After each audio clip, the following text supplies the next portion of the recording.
Alright, welcome back to the channel, and today we're going to be doing another Warhammer 3 campaign starting guide.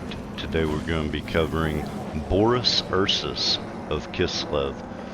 And honestly, the easiest campaign to get started out of all the Kislev campaigns as far as I can tell. He starts with this patriarch, so we'll go ahead and move that into the army. And remember, if you like this kind of content and want to see more of it, please subscribe, leave a comment, all that fun jazz, and we're going to jump right into this. So, Boris has some incredibly powerful faction effects here, so we'll look at them for a second. He's got diplomatic relations plus 30 with the Ice Corps, so Katerin. Settlements in Chaos Wasteland climates receive reduced climate penalties and generate devotion. Construction costs minus 50% for garrison and religion buildings. Construction time minus 1 for province, capital, and settlement buildings. And recruit rank plus 2 for Warbear Rider units. And you can see here his starting army. He starts with 2 of the Warbear Riders. These are really powerful units. He's got 2 armored Cossars and 2 Zargard in his starting army. So he's got a fairly powerful army that he starts with here. As far as Lord effects go, he gets 7 leadership and 9 melee attack when fighting against Warriors of Chaos, Demons of Chaos, and Norska. So, most of what you're going to be fighting. Upkeep minus 50% for Warbear Rider units, and he's immune to Chaos Undivided Corruption and Chaos Waste Attrition. So, like, really good campaign and Lord Boris effects Ursus on him. himself. Before we actually get started, if you're new to Kislev in particular, you need to be aware that these Warbear Riders are not your standard cav units. These only have 16 entities in the unit, so they're a little strange. They also don't have very much charge bonus, so cycle charging with them is not as useful as, say, the Winged Lancers with Katerin. And here I'll just pull them up so I've got it on the Warbear Riders. So the Winged Lancers have 1776 less hit points for the unit. Also, the Winged Lancers are anti-infantry, but you can see their charge bonus is 70, so 32 more charge bonus on the Winged Lancers, which is why they do so much better at cycle charging than these Warbear Riders. They're also faster than the Warbear Riders, but they have less armor, they have less melee attack by a significant amount, less melee defense, and way less weapon strength. The Winged Lancers have 30 as opposed to, what was it, 110 on the Warbear Riders? Yeah. And but the trade-off is there are more. There's 60 entities in the Winged Lancers, right, compared to 16. So when you start losing health and losing entities in these Warbear Riders, it hurts a lot more. Just to get started, now that we've talked about that, me personally, I'm going to pick Pirates weapons because of the start I'm going to do with these guys. And luckily, for the sake of this video, I can auto-resolve all of his battles, which is really nice. I have survived. Those Warbear Riders and the Zargard have a lot of weight with the auto-resolve, so that's yeah. You'll find a lot of your battles you can auto-resolve. We are Ursun's claws. So there we go. Turn 1 is done. I'm going to go ahead and build a building here, the market square. This is a good time to talk about Boris's talents. Put Patriarch's points in. So Boris returns.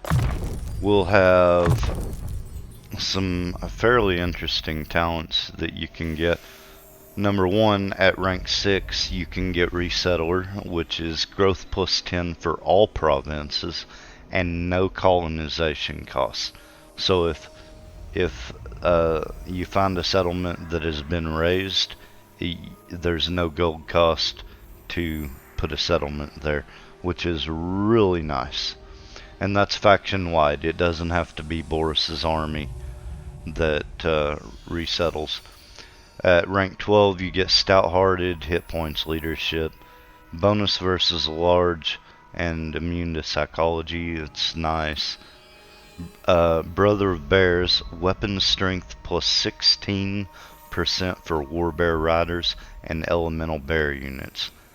So this combined with Creatures of the Land and Ursun's Favored, your Warbear riders will just be amazing. Band of Brutes, leadership for Zargard, and weapon strength for Zargard. So that's pretty nice, considering you already have 2 of them. And 10% campaign movement range, but also right here. Passive ability, regeneration for elemental bear units. It's going to take you a while before you'll be able to recruit an elemental bear unit, but you will probably have this talent before you can recruit Instrument against elemental chaos. bear unit. But Ursun's disciple. those are some fairly nice talents. So here we've finished turn 1. I'm going to go ahead and recruit, and we're done for the first turn.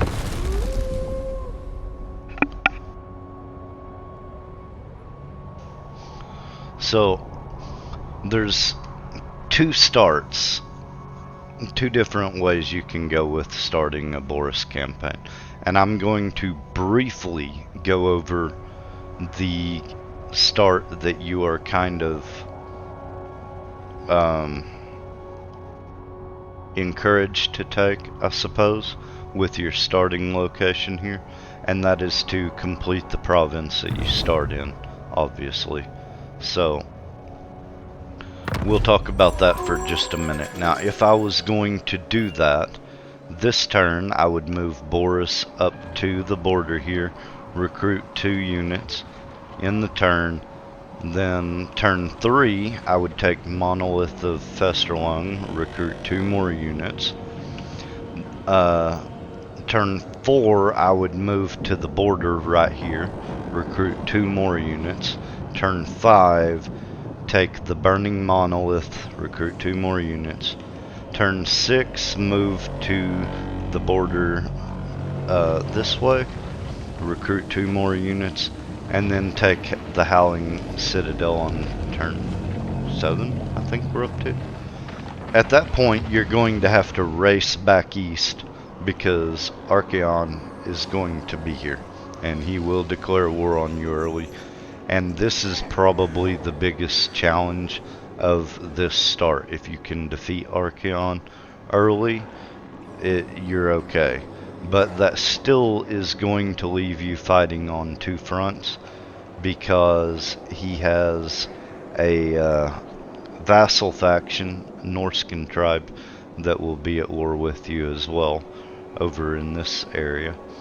Then further to the east, there's a Nurgle faction over here, and there's a Skaven faction down here, any of which you may end up fighting early.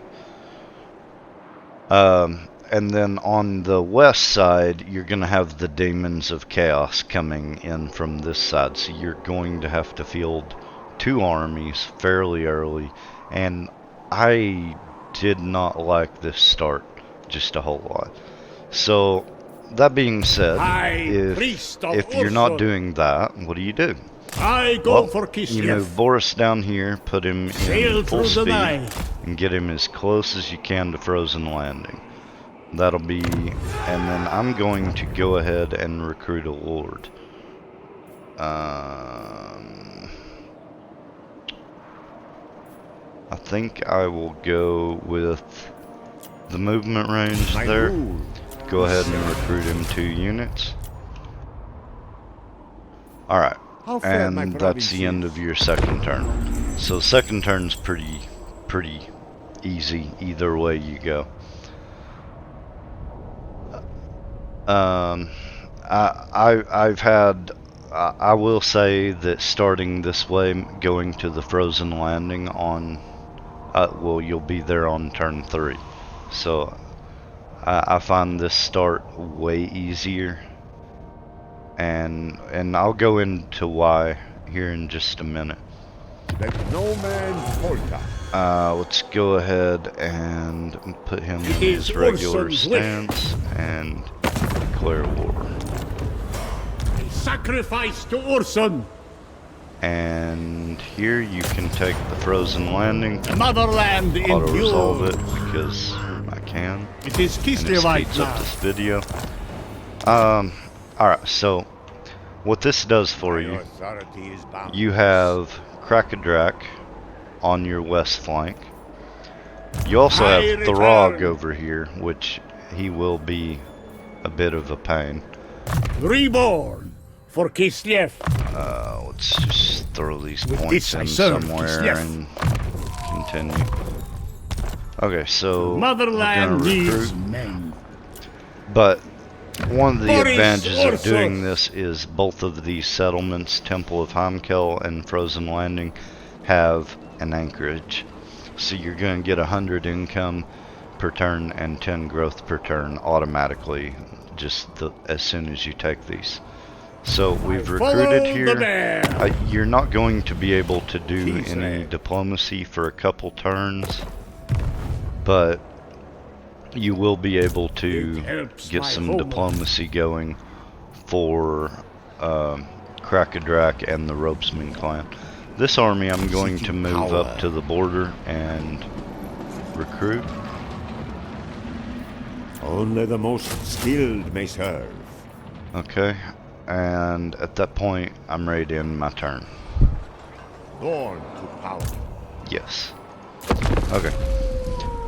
So, that being said, you've got Krakadrak on your west, and moving down this way and fighting this Norscan tribe this early, you're going to save the Ropesman clan, basically. So that's going to be your southern border on this province. So, at least for a few turns, at least, you will have safe borders on 2 sides, which is really nice. Boris Ursus So, himself. gonna Hear go ahead me and roar. move out this way. The Tsar recruit 2 needs more. an army. I'm going to put this yeah. guy in camp Prepare my tent. and recruit I 2 more. demand absolute loyalty. And the garrisons here, the garrison at Monolith, well, here, I'll just show you. 3 entities, or 3 units in each of these 2 settlements. They will be raising an army at the Howling Citadel, though, so be aware of that. You will have to fight them at some point if you try to stay up in this area. You don't have to. You could just recruit your second lord here and start raising a second army there if you wanted. You could even wait 5 or 6 turns before you had to start recruiting a second army if you're not worried about keeping the Tower of Torment.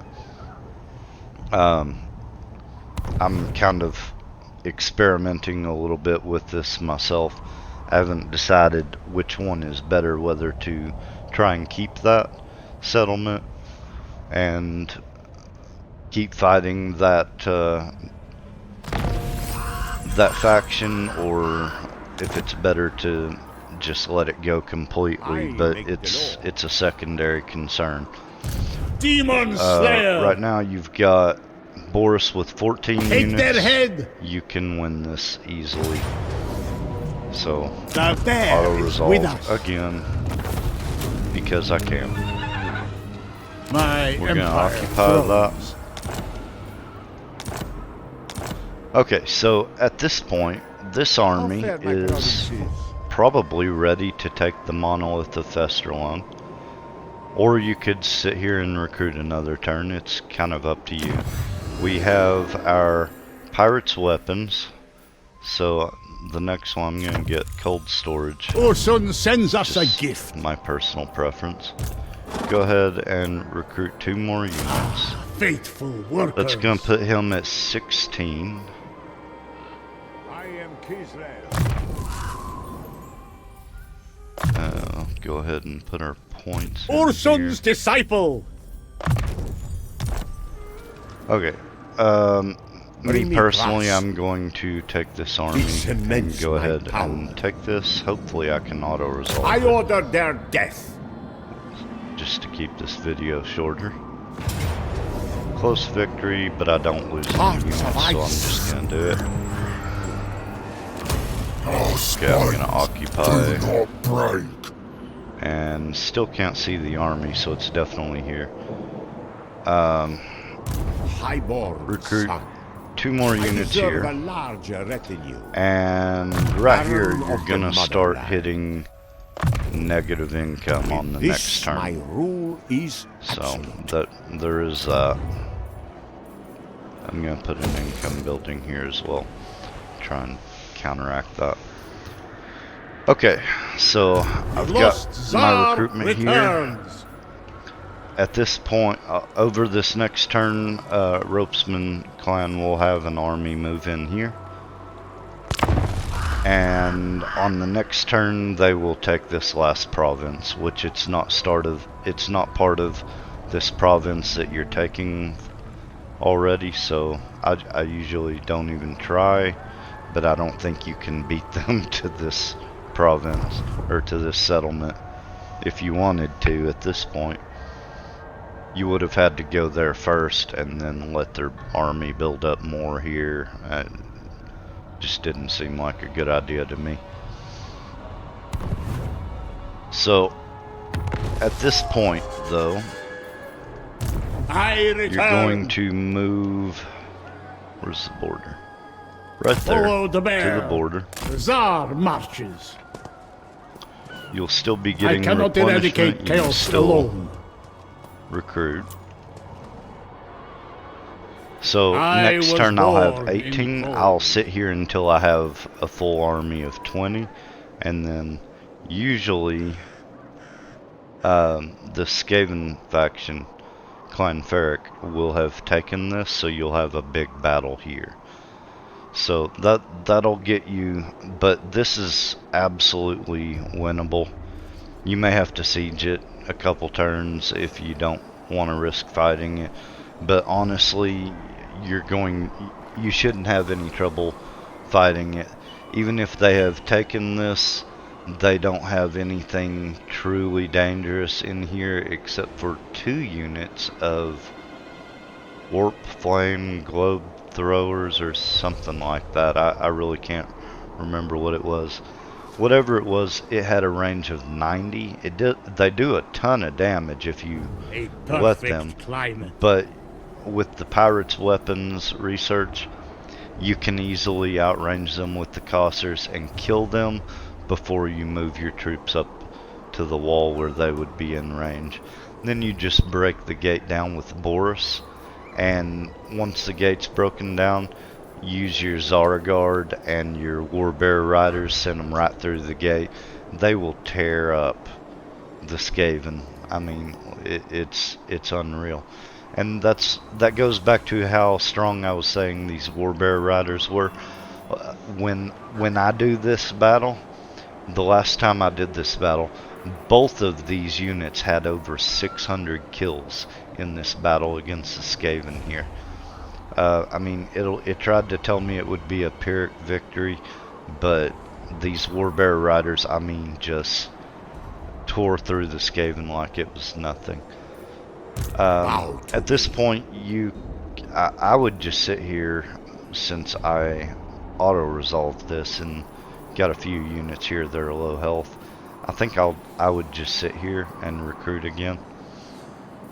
But you can take the Burning Monolith, or you can move up to the border this turn and then take the Burning Monolith next turn if you actually manually fought this battle and didn't lose a ridiculous amount of troops to take out 3 units. So that's up to you. Like I say, I'm not convinced this is the best way to do this. Maybe better to just move this army south.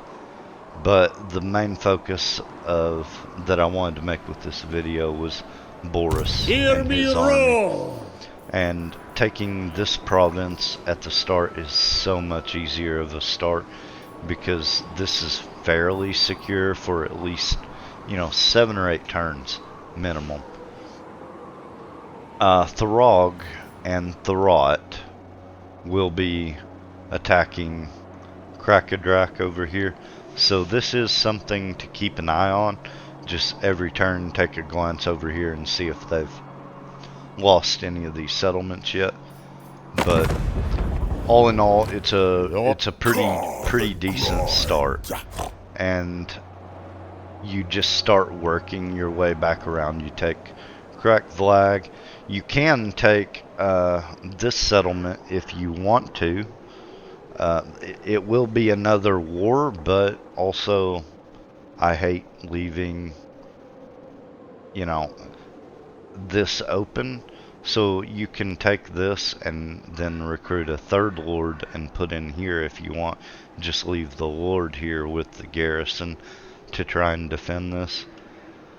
That's up to you. You can ignore these guys for quite a while though and move on up and start fighting the Skaven, push them out, and then you're going right back into the same area.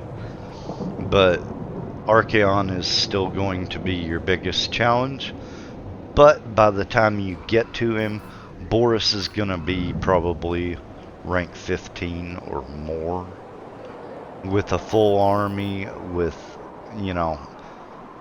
higher rank units by the time you get to him. So it should be an easier fight by the time you get to him this way.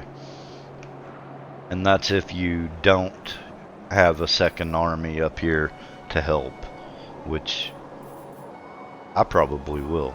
But so that's all I've really got for you on Boris's campaign. I hope you liked this. I hope you found it helpful. If you did, leave me a like, comment, subscribe, all that fun jazz, and I'll see you next time.